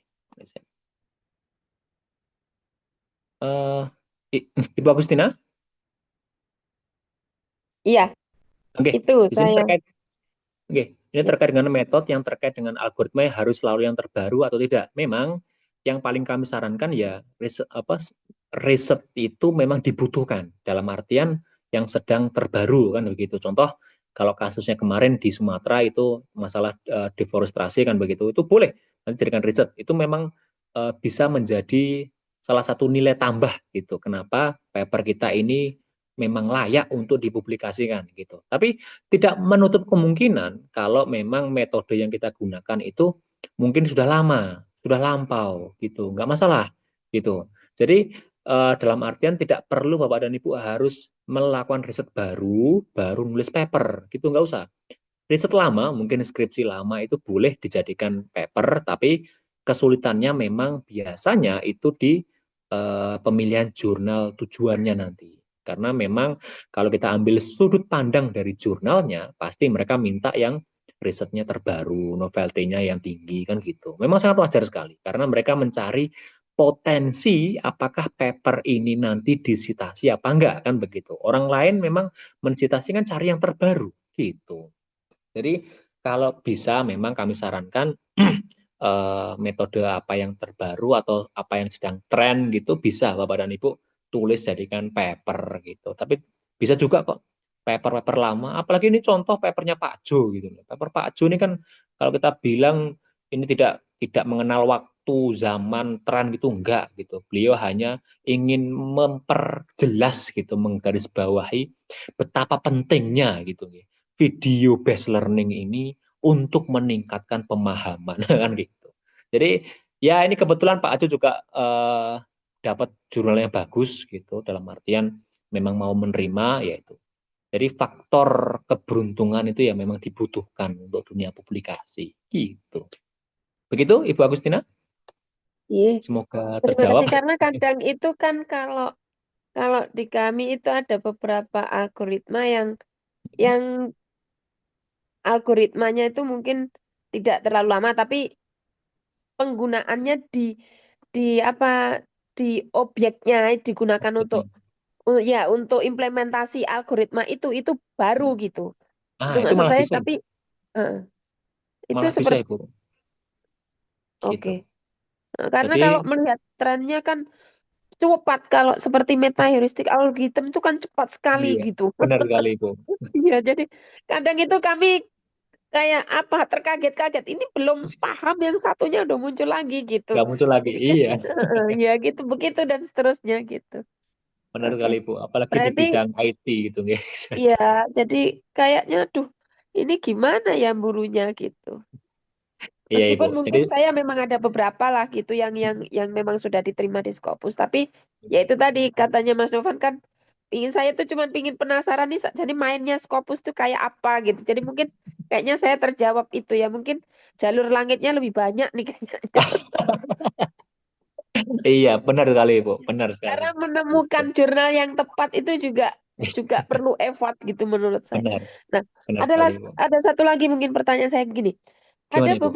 beberapa yang pernah saya ikuti juga itu bilangnya begini.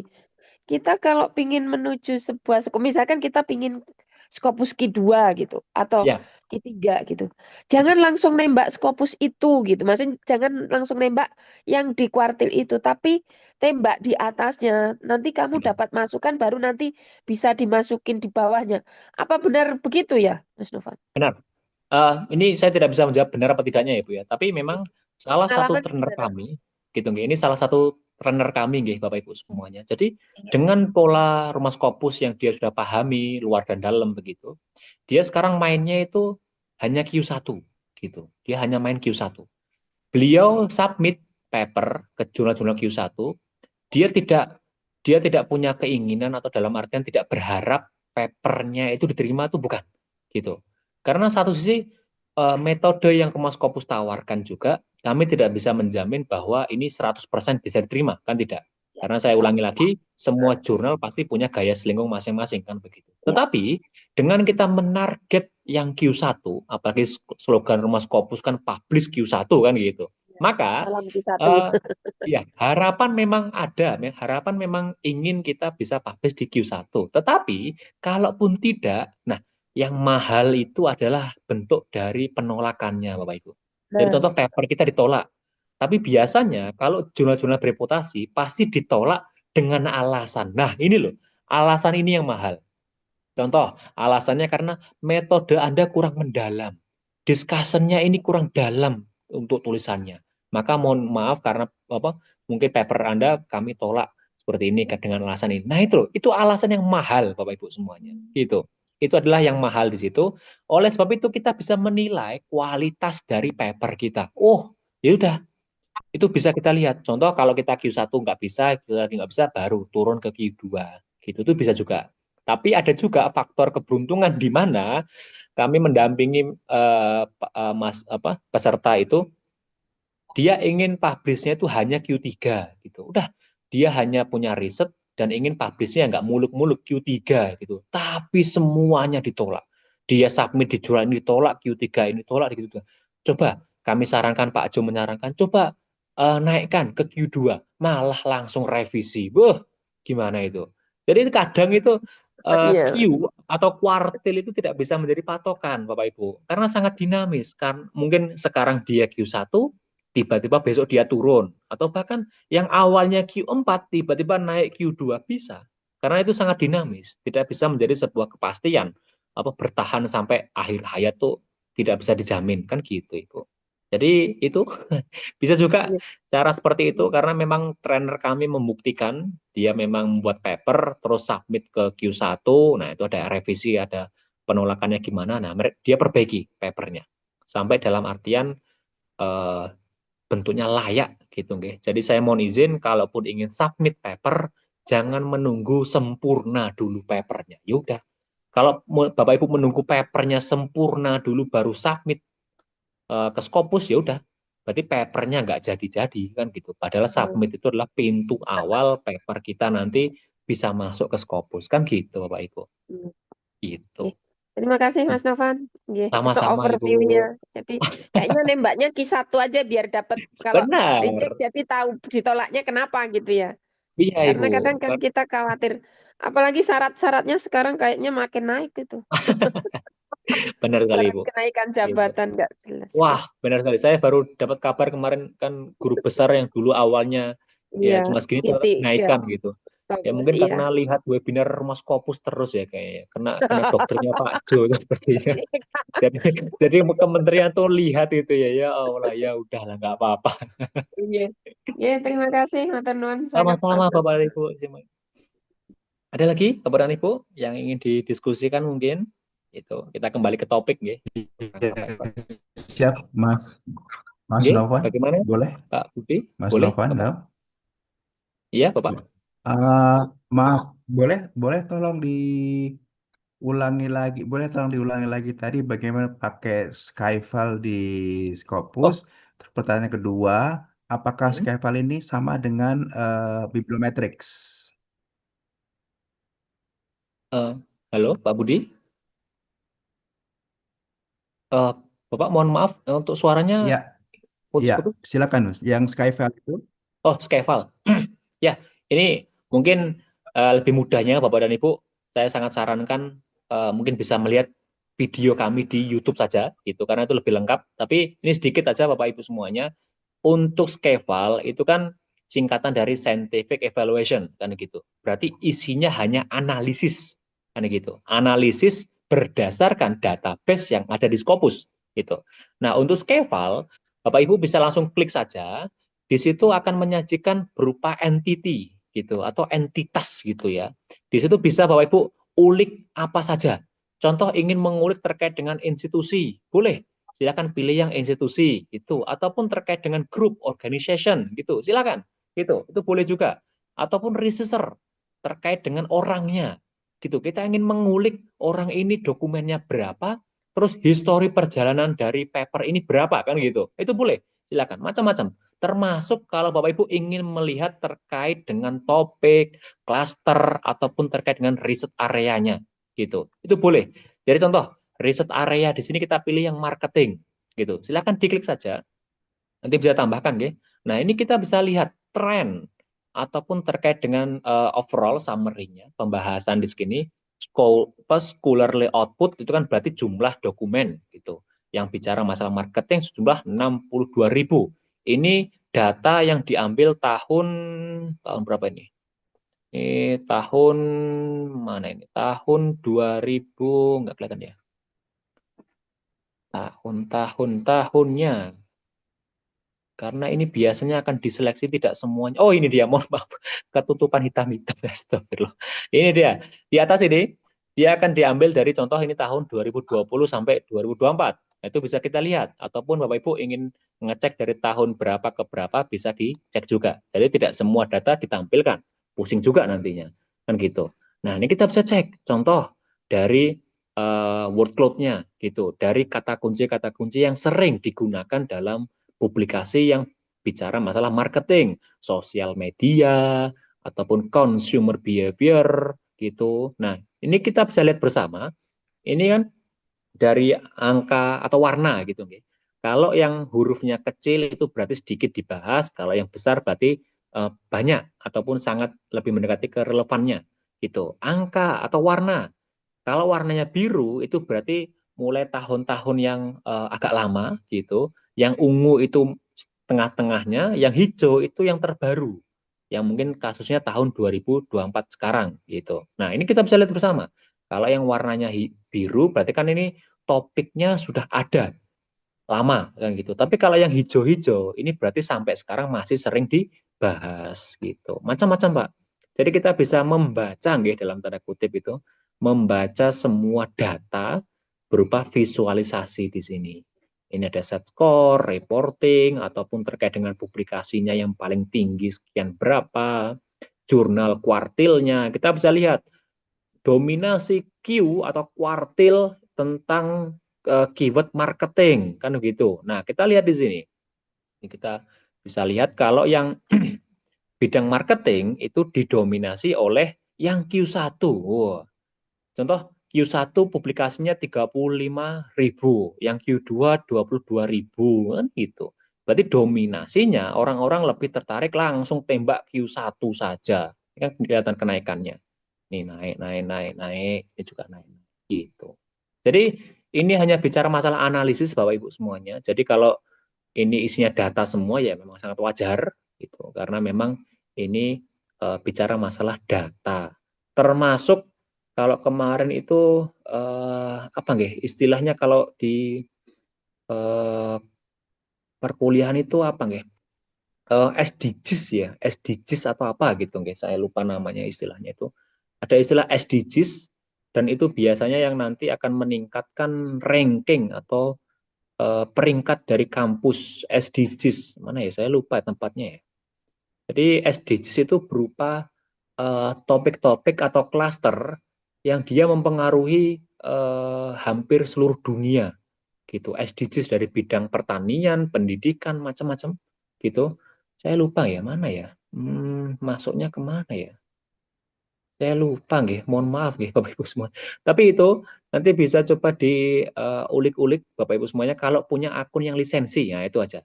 Harus punya akun yang lisensi dan nanti harus ada SCEVAL-nya. Ini saya mohon maaf ini. Di mana ya SDGs itu ya? Mas, pangapunten Mas, mungkin agak interus. Kalau Gimana maksudnya itu yang langsung? SDGs tadi itu, apakah kemungkinan trennya yang itu dikaitkan sama judul kita gitu? Yang Benar, kemungkinan bisa bisa Bi- benar bisa Ibu, bisa masuk. juga, Oh gitu bisa ya. gitu. Oke. Jadi eh, daripada kita mengira-ngira gitu, nggih. Kan enak kalau Ya. kita lihat data kan gitu. Iya. Kalau memang Oh datanya sedang gitu. tren, Oke oke. tapi saya mohon maaf ini saya lupa ya di mana ya. Udah lama saya tidak lihat apa Skeval ini, jadi kurang kurang apa ya? Kurang Iya ada 17 iya, jenis itu ya. iya 17 jenis SDGs-nya itu saya lupa Iya. macam-macam soalnya. 17 goals, Mas. Iya, 17 goals, 17 Ah, cluster. Nah, itu goals-nya. Berarti kan memang yang sedang ya. ditunggu oleh dunia kan gitu bahasanya ya, Bapak. Gitu. Apa ya? Saya lupa ya di mana ya. Saya mohon maaf. Nanti mungkin saya ulik-ulik lagi. Nanti di pertemuan selanjutnya kita bisa bahas kembali gitu. Tapi itu sedikit untuk gambaran Skeval, Bapak Ibu semuanya. Jadi memang isinya ya data gitu. Jadi kalau Bapak Ibu eh, bingung ini kok kenapa kok isinya data ya, karena Iya, memang ini iya. bentuk teknik analisis dari Scopusnya, saya bicara dari Scopusnya langsung ini, karena dia ngambil dari database Scopusnya langsung gitu. Begitu Bapak, mungkin ada lagi yang ingin tanyakan Bapak Ibu. Oh, sudah jam 9. Iya, Monggo. ya terima kasih Mas ya. Tren penelitian berarti itu sepertinya mirip dengan bibliometrics ya. Ya, Kalau di bibliometrics itu ada juga kita cari gap-nya. Apakah di sini oke. bisa juga dicari gap-nya Mas di Ah, Scopus ini?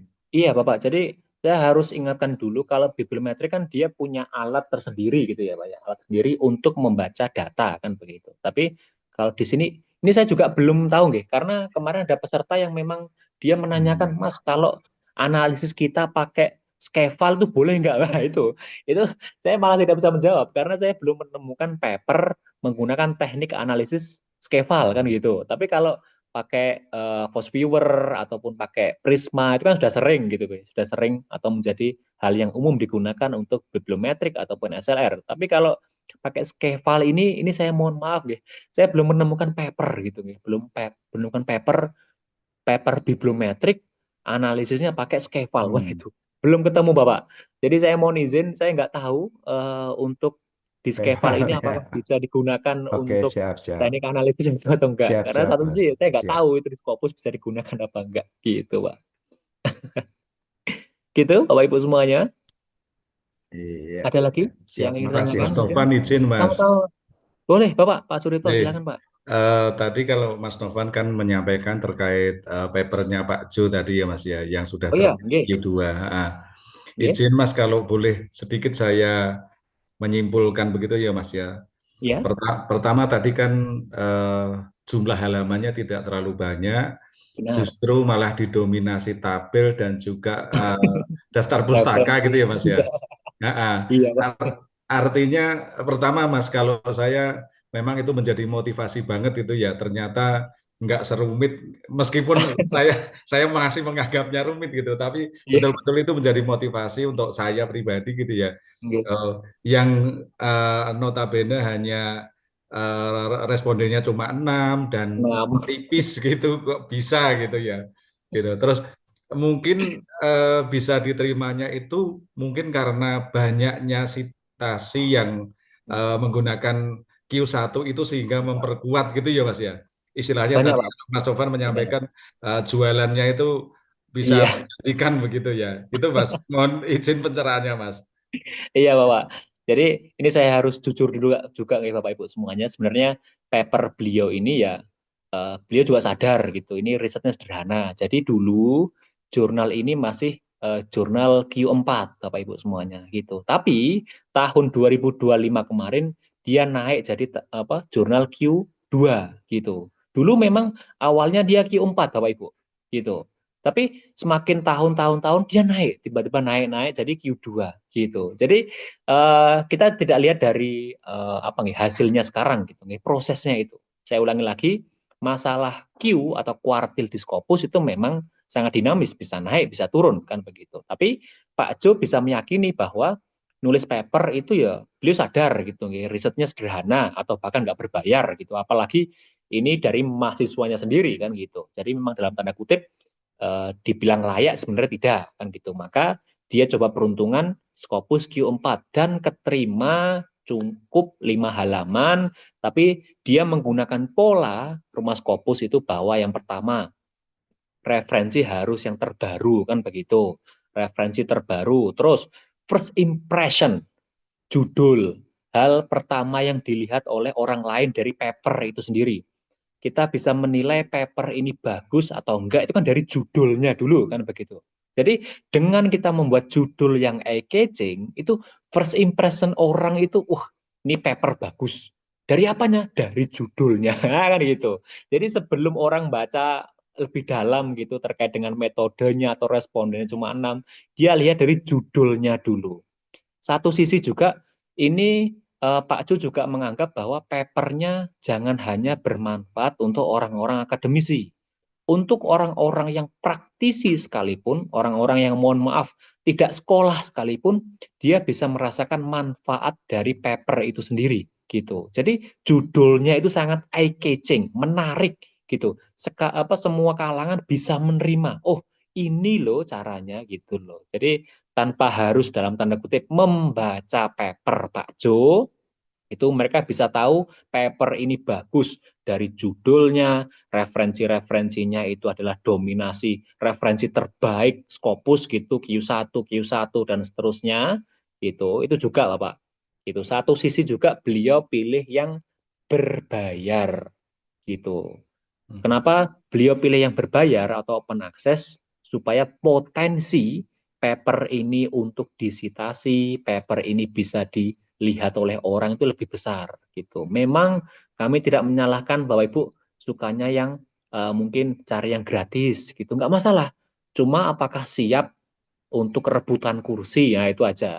Otomatis kalau kita ingin gratis ya pasti nggak cuma kita yang pengen gratis kan gitu. Tapi kalau bayar ya udah selesai, kumpulkan aja orang-orang, kita iuran patungan gitu, bayar biaya EPC-nya, papernya terbit. Ini sampai sekarang belum discontinue. Berarti kan bisa kita lihat jurnalnya juga dalam tanda kutip ini bagus gitu.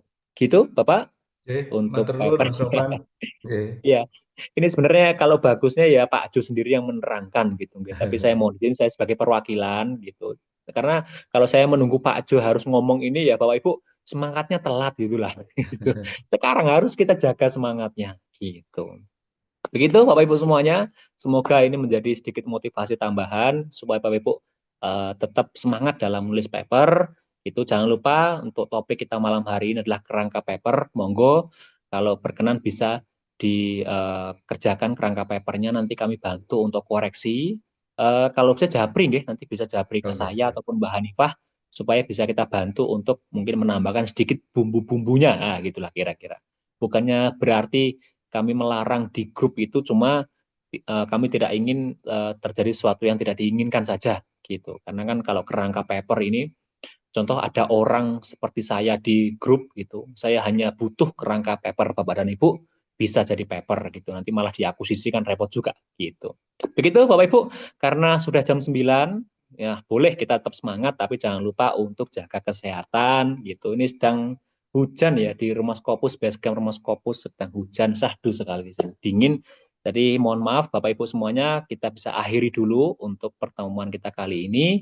Nanti video record kami kirimkan di besok, mungkin siang karena perlu kita edit sebentar. Gitu. Nanti bisa Bapak Ibu ulas lagi video materinya, dan materi ini kami kirimkan ke grup supaya Bapak Ibu bisa langsung praktek nanti. Begitu Bapak dan Ibu. Oke, jangan lupa, ini mohon maaf karena Mbak Hanifah sedang di jalan gitu tadi karena kurang enak badan. Saya mewakili Mbak Hanifah, mohon izin Bapak Ibu bisa berkenan untuk foto bersama dulu. Nah, ini supaya nanti kalau Pak Jo menanyakan saya punya bukti gitu nggih. Nanti ini webinar. Buktinya mana? Saya kirimkan fotonya gitulah. Jadi silakan Bapak Ibu yang berkenan boleh open kamera sebentar. Kita bisa foto bersama gitu. Sambil saya siapkan. Bentar. Saya siapkan dulu. Oke.